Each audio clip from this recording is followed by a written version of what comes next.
Olá, bem-vindos novamente ao nosso curso de Primeiros Socorros. Essa é a nossa unidade 15, onde falaremos sobre as hemorragias. O que são as hemorragias?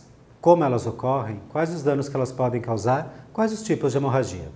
Temos hemorragia externa e hemorragia interna, que podem se manifestar de várias maneiras. Vamos falar agora sobre elas. O que é hemorragia? É a perda de sangue através de um ferimento pelas cavidades naturais do corpo, como por exemplo nariz, boca e ânus. As hemorragias também podem acontecer de forma interna, de maneira que ela não seja visível, mas vamos falar especificamente sobre elas daqui a pouco. As hemorragias devem ser contidas, em primeiro lugar, para evitar as anemias, que são a baixa quantidade de glóbulos vermelhos que podem trazer danos ao nosso organismo. O estado de choque, devido à perda de volume, como já falamos na nossa aula sobre o estado de choque, e o que pode ocasionar a morte. Elas podem ser classificadas de duas formas. Como hemorragia externa, ou seja, o que é hemorragia externa? É aquela em que o sangue é eliminado para o exterior do organismo, ou seja, como acontece em qualquer ferimento externo, como um processo nos órgãos internos e que se comunicam com o exterior, como o tubo digestivo, os pulmões, as vias aéreas.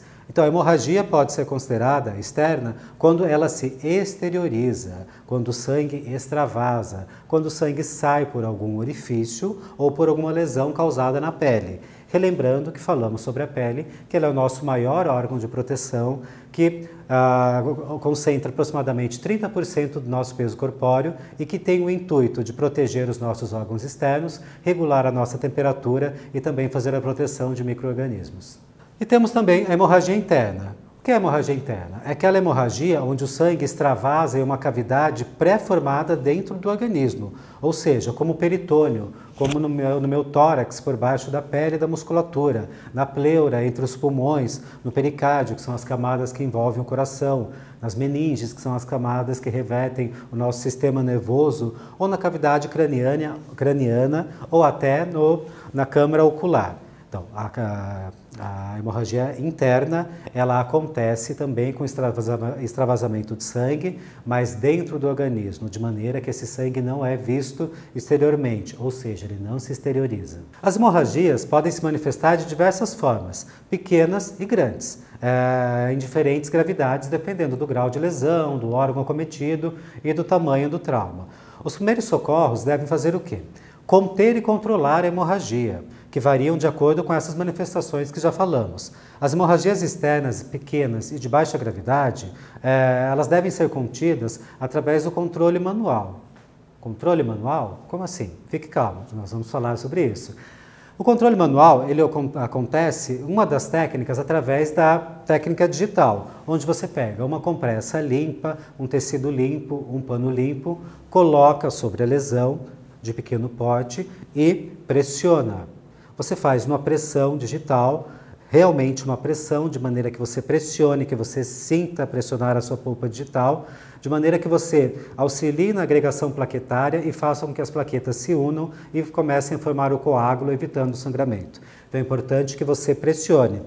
Caso o tecido que você esteja usando, a compressa ou a gaze, comece a se encharcar, você não tira para colocar uma limpa.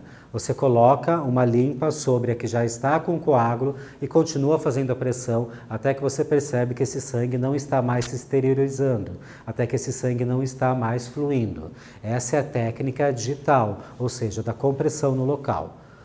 Numa hemorragia externa um pouco mais severa, nós podemos fazer a técnica da artéria proximal, ou seja, se eu estou com uma lesão neste local, na mão, a minha artéria mais próxima é a artéria radial ou a braquial.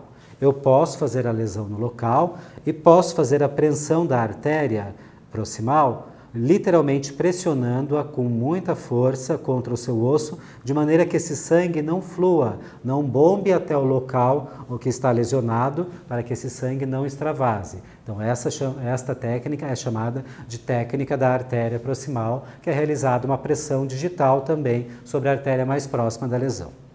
Nós sabemos que se uma hemorragia não for contida, ela pode causar vários danos. Mesmo ela sendo uma hemorragia externa pequena, de pequenas dimensões, nós sabemos que ela pode trazer transtornos, pode causar uma anemia, ou se o sangramento ocorrer durante muito tempo, esse volume pequeno durante muito tempo pode se tornar um volume grande.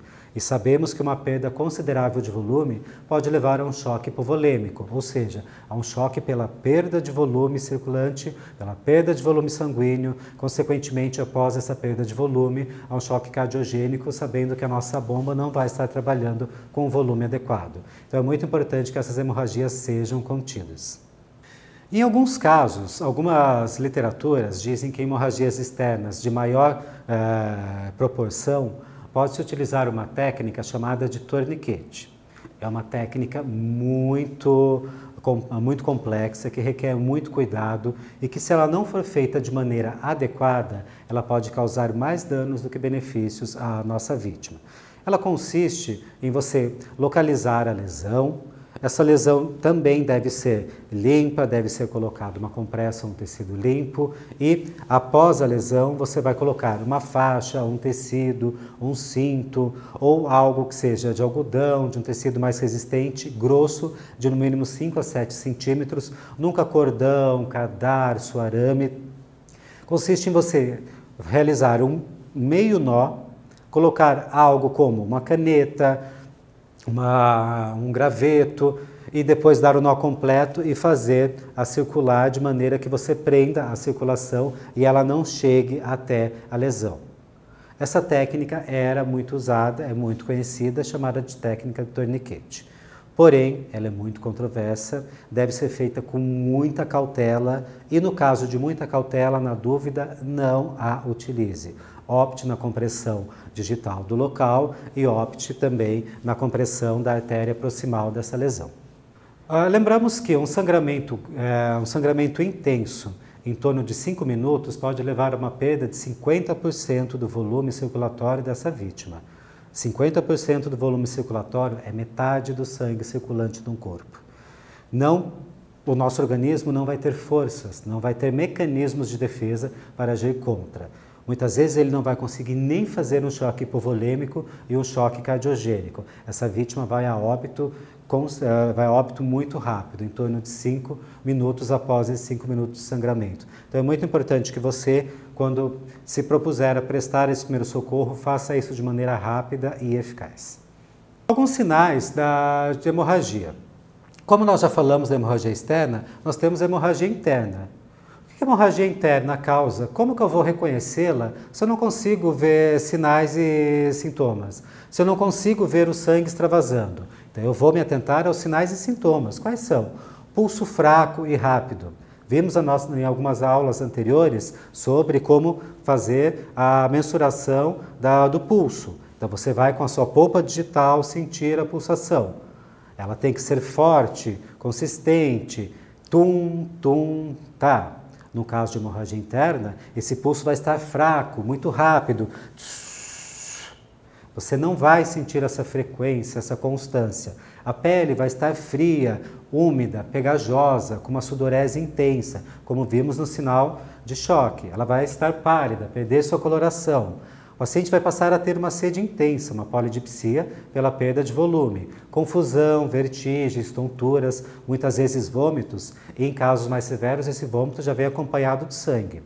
Um detalhe muito importante, no sangramento interno, o abdômen passa a ficar duro e não compreensível, ou seja, você toca o abdômen, ele não se retrai, e quando você aperta, ele tem a sensação de madeira, ou seja, ele está cheio de líquido, ele não tem aquela complacência normal de um abdômen flácido, e também a dispneia, depois levando ao desmaio. O que fazer em caso de hemorragia interna? Se o paciente puder ser mobilizado, deixe-o deitado com a perna levantada, elevada em relação aos membros, como já falamos nos sinais de choque. Coloque uma manta, um cobertor ou algo macio que possa elevar as pernas sem pressionar e sem dificultar o retorno venoso. Em caso de suspeita de fratura de base de crânio ou de trauma encefálico, você não deve fazer essa manobra, pois o retorno venoso vai aumentar e você vai aumentar o fluxo sanguíneo para esse local, podendo causar danos internos e uma hemorragia cerebral. Nos casos de hemorragia interna ou nos casos de suspeita de dano cerebral, podemos usar a técnica da compressa fria. Ela vai fazer a vasoconstrição e diminuir o sangramento no local. É muito importante que você mantenha contato com o socorro especializado, que esse atendimento seja rápido e que o atendimento dos primeiros socorros passe muito rápido, com muita destreza, para o atendimento pré-hospitalar e para o atendimento especializado no ambiente hospitalar. Bem, essa foi a nossa unidade 15, onde falamos sobre as hemorragias, diferenciamos as hemorragias externas e internas e apresentamos o seu grau de complexidade. Espero que tenham gostado. Até a próxima aula.